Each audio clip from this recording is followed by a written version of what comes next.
That's it, Chris. It's war. War has broken out. This is a war. That's it. Yes, it's war.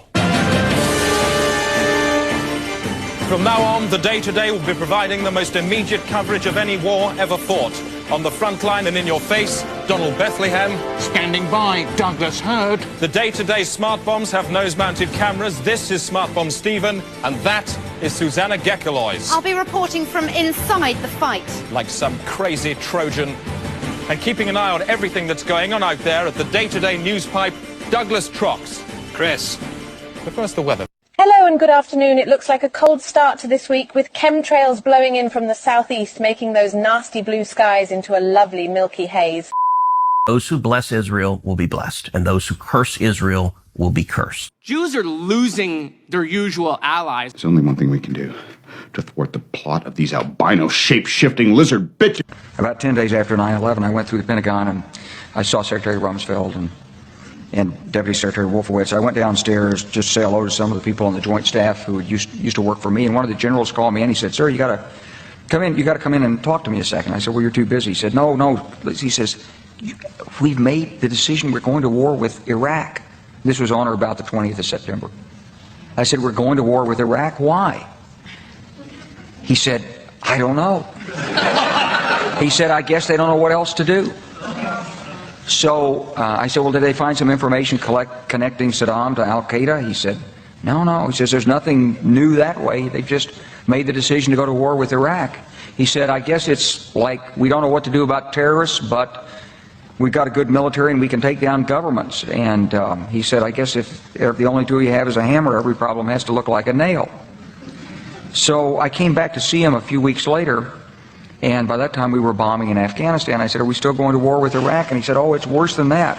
He said, he reached over on his desk, he picked up a piece of paper, and he said, I just got this down from upstairs, meaning the Secretary of Defense's office today, and he said, "This is a memo that describes how we're going to take out 7 countries in 5 years, starting with Iraq and then Syria, Lebanon, Libya, Somalia, Sudan, and finishing off Iran.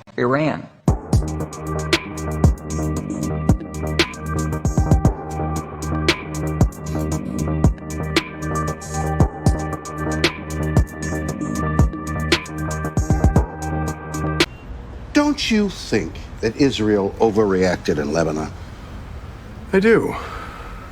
But I suppose one could also look at it in the context of our measured response to 9/11, in which we invaded a country that had nothing to do with it. Everybody, you can't please everybody, and I'm sure there's going to be a bunch of people that, probably disagree and maybe they aren't interested. But I think if you're, if you have a heart, you'll be somewhat touched by it.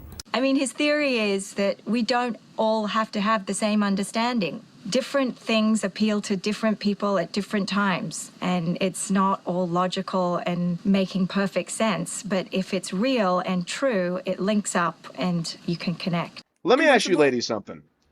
When you were in high school, were you considered like hot? Yeah. Okay.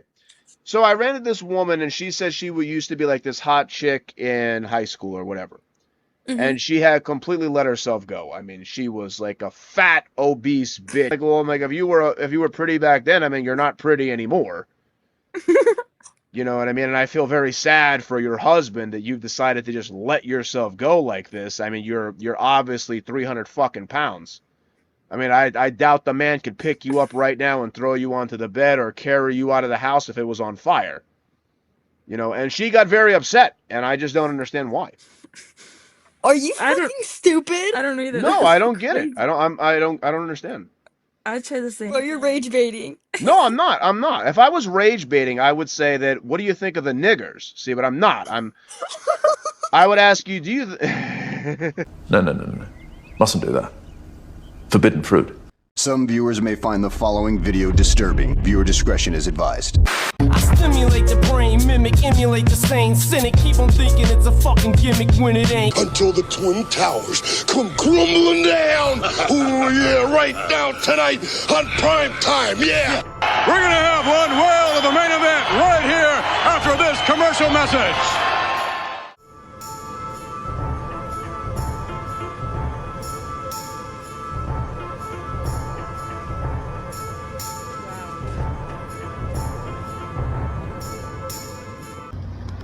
This is my impersonation of the typical American.